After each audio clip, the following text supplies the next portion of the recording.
دونوں نے مل کر دوسری کمپنی کو بیچ دیا. تازہ دم شکاری آ گئے. 15 سال سے یہ ہمیں برباد. کبھی آپ نے کوئی احتجاج دیکھا؟ ہمیشہ ان پارٹیوں نے، ایک پارٹی کی بات نہیں ہے، پیپلز پارٹی کے الیکٹرک کی فیسیلیٹیٹر ہے. 2009 میں جب شیئر ٹرانسفر ہو رہے تھے تو اس وقت یہ 31 ارب روپے ان کی لائبلٹی تھی، وہ سندھ حکومت نے ادا کی تھی. سندھ حکومت کے پیسے آپ کے پیسے ہیں، میرے پیسے ہیں. ہماری جگہوں پہ ڈاکہ مار کر آپ تجوریاں بھرتے ہیں، پھر اپنے مفادات کے لیے ان کمپنیوں کے حوالے کر دیتے ہیں. اور وہ کون سی کمپنیاں ہیں؟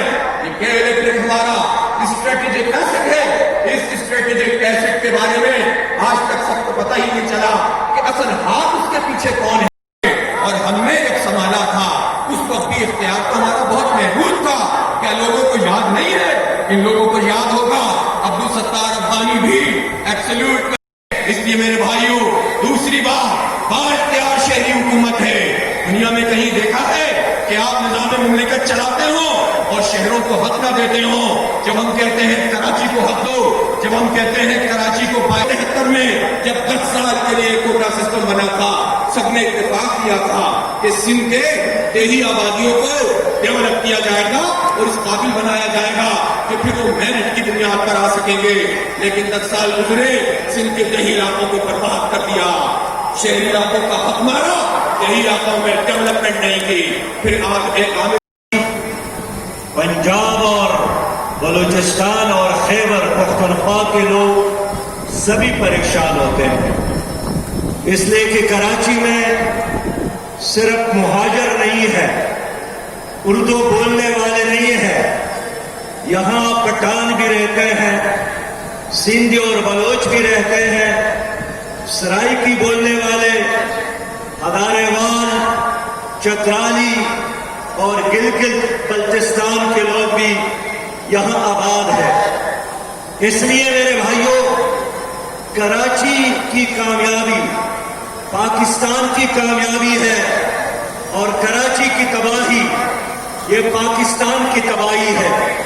مجھے افسوس ہے کہ ایوب خان کی حکومت سے لے کر آج تک کسی بھی حکومت نے کراچی کے عوام کو حق نہیں دیا، اور ہر حکومت نے کراچی کے ساتھ زیادتی کی ہے، استحصال کیا ہے. صوبائی حکومتوں نے بھی اور باقی حکومت نے بھی.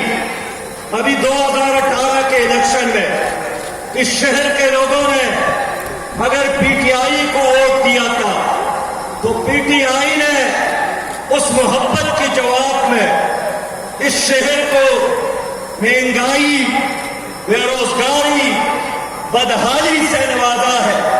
حال یہ ہے کہ علوی صاحب، زرداری صاحب، ممنون صاحب، پرویز مشرف بھی، ان تمام کا تعلق اس شہر کے ساتھ تھا. آج اس شہر کے لوگوں کو مردم شماری پر شک ہے، لیکن وہ باقی حکومت اور صوبائی حکومت نے. میں اختصار کے ساتھ بات کروں گا.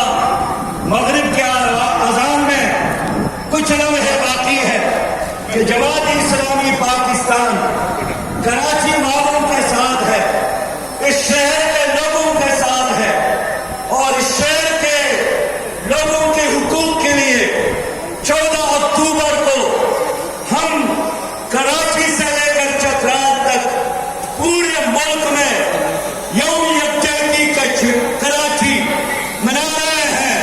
اس شہر کے عوام کے لیے، اس شہر کے ماں اور بیٹوں اور بیٹیوں کے لیے. تو ووٹ کیوں نہیں دیتے؟ اللہ نے پاکستان کو 5 دریاؤں سے نوازا ہے. اللہ نے پاکستان کو 65% باصلاحیت نوجوانوں سے نوازا ہے. لیکن اس پاکستان کو ایک دیانتدار قیادت کی ضرورت ہے، ایک منظم جماعت کی ضرورت ہے. اس لیے میں آپ لوگوں کی خدمت میں عرض کرنا چاہتا ہوں کہ رونے دھونے سے مسائل حل نہیں ہوں گے. کراچی کو نکلنا ہوگا اپنے حق کے لیے، اپنے بچوں کے لیے، اپنے مستقبل کے لیے اور پاکستان کے لیے. آپ نکلیں گے، پورا پاکستان آپ کے ساتھ انشاءاللہ تعالی